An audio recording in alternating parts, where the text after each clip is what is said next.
Endocrine কিছু ইমার্জেন্সির নাম আজকে বলি, এটা সারা জীবন মনে রাখতে হবে। ইমার্জেন্সি মানে সবসময় কিন্তু সেটা সিরিয়াসলি ম্যানেজ করতে হবে, নাহলে পেশেন্ট কিন্তু মারা যেতে পারে।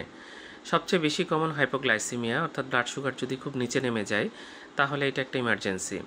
এরপরে যেটা আমরা ওয়ার্ডে পাই সেটা হচ্ছে ডায়াবেটিক কিটোঅ্যাসিডোসিস। এটা খুব কমন এবং ডায়াবেটিক কিটোঅ্যাসিডোসিস থেকে কিন্তু মৃত্যুর হার অনেক বেশি।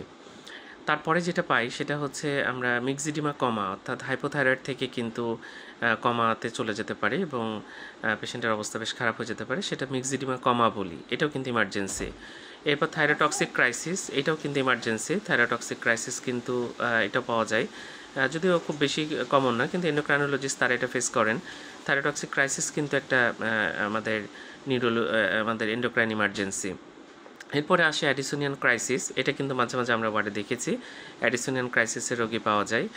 সেটা ক্যালসিমিয়া যদি হয়, ক্যালসিয়াম যদি কোনো কারণে অনেক বেশি বেড়ে যায়, যেটাকে আমরা হাইপার ক্যালসিমিয়া বলি, এটাও কিন্তু ইমার্জেন্সি।